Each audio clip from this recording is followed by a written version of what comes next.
My name is Cora and welcome to Craftopia, where we are creating a safe space for artists and crafters of all ages and experience levels to learn, create, explore, and grow.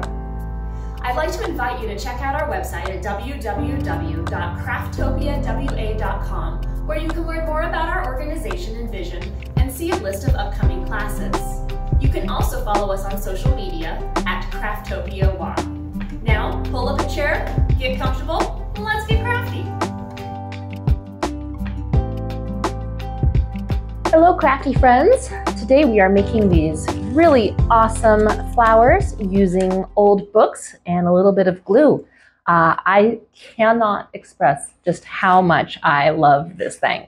I knew it was going to turn out cool, but I am just over the moon with how this looks, and I think I'm going to be making hundreds of these because they are simple and fun and they just look amazing and make me so happy. So I hope that it does the same for you as well.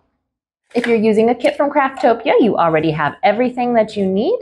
This is a really easy one to duplicate as well. You certainly don't have to use book pages. You can use any kind of piece of paper as long as it's relatively square and then something to glue it onto. So it is a very simple project as far as that goes, although it is a little time consuming. You should have about 24 squares, give or take our counting abilities, and you are going to have to glue each one of those pages individually. So we're going to start with that part. I've got my square piece of paper here, so I've got my diamond points up and down. We're going to take our two outside points and we're going to curl them over towards each other. And this is how we're going to be gluing each one. Well, it kind of looks a little bit like an ice cream cone. You can sit there and play with how much you want it curled up. If you want really thin little petals, you can certainly keep curling it a little bit more. If you want big open petals, you can keep them nice and wide. You can glue just the top, or you can glue it all the way down to the edge.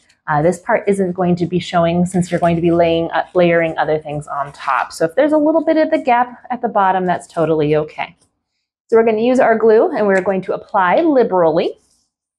And I'm just going to apply it along one side, this side,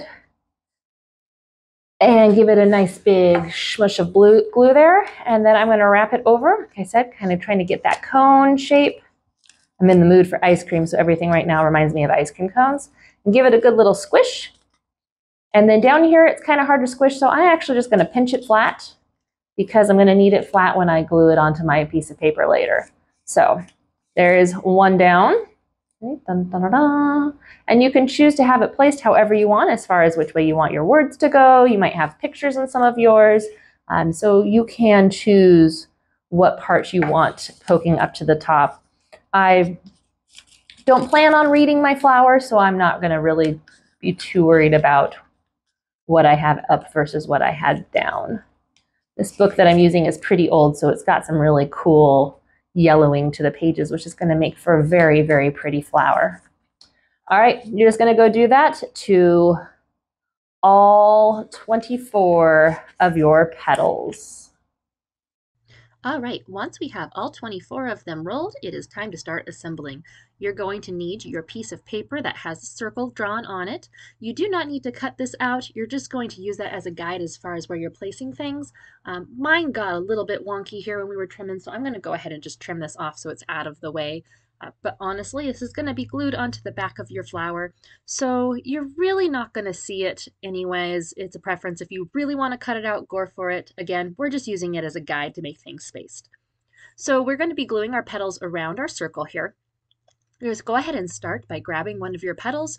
We're going to want to make sure that the bottom of it is flattened out before we start attaching, and we're going to attach one at each of our 4 points, so top, bottom, left, and right. And this will just help make sure our petals are evenly spaced out. So again, glue very generously. I'm going to put a big old glob here right at the top. Oop, need a little bit more there. Like I said, don't be shy with the glue. It will dry clear. And we're just going to press that on really, really good and hope that I don't stick to the piece of paper as well. Oh, yep, definitely did a little bit there. Okay, continue on. Let's get a big old glob here at the bottom. And we're going to stick our next petal down there just to try to make sure that they are arranged nice and straight. So there's the bottom one. And we're going to do the same thing with both sides. Again, trying to keep them even from each other to help us space out the next petals. So here's our one on the right. We're also trying to make sure that our point is the same distance away from our line of our circle for each one.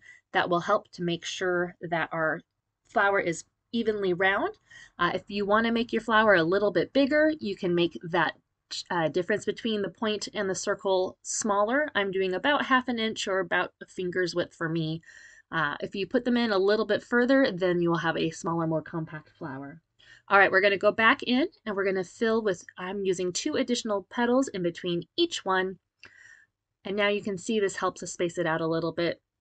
So same thing, we're just going to apply generously and then finish this round up with 2 between, roughly evenly spaced between. So get those out of the way, put a big old glob of glue. I'm not worrying again about the extra glue in the middle because it's all going to dry clear. Smash that on and then try to space that one out about evenly. So we got our 2 in the middle. And we're going to go all the way around and do that in all 4 of our open sections. Again, trying to keep our tips about even around our circle. And my glue stick is definitely getting its use today, isn't it? So don't worry about these big open spaces. We're going to be going back in with another layer of petals to fill those in. So it's okay right now that you see gaps. I promise you won't see those when we are all done.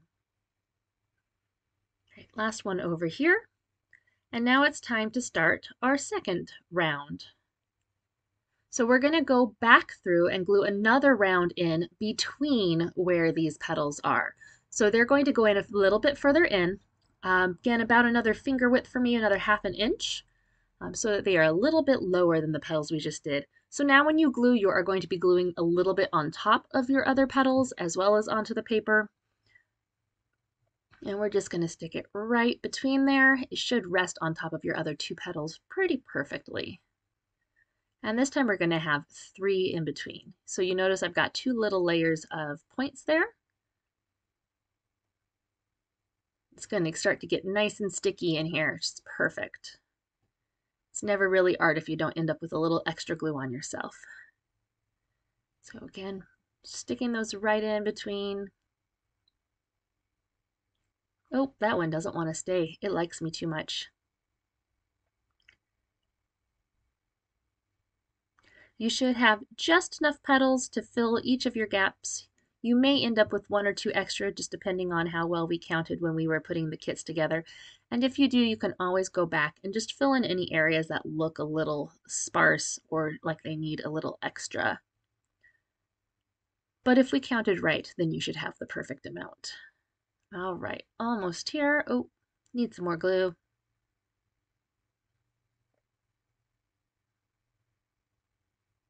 Now there should still also be a little bit of a gap in the middle. This is where the center of our flower is going to go once we're done. So again, it will get covered up. And there we go. Oh, it does look like I missed a spot though, right there. Let's get that filled in too.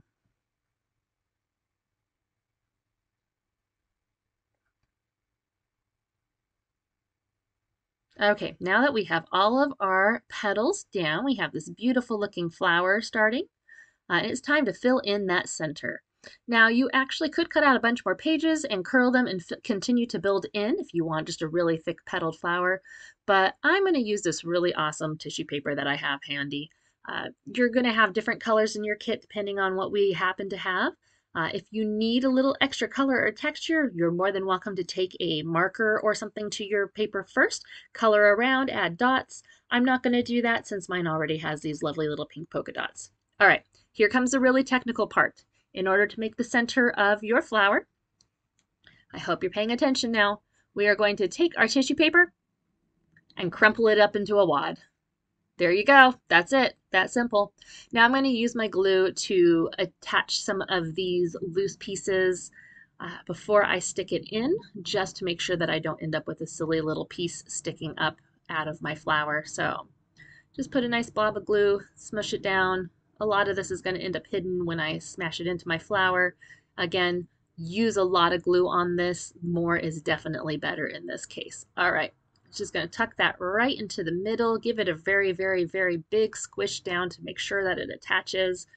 And, oh, that little piece does not want to stay down, so extra glue it goes. And once you have that in, you now have the most excellent of paper flowers made out of old books. I hope you enjoyed making this craft and that you enjoy looking at it for many, many days to come. Happy crafting! We hope you had a good time crafting with us today. If you have any questions regarding this project, feel free to leave a comment below or send us an email at info@crafttopiawa.com. And be sure to hit that subscribe button so you won't miss out on any future crafty goodness. Until next time!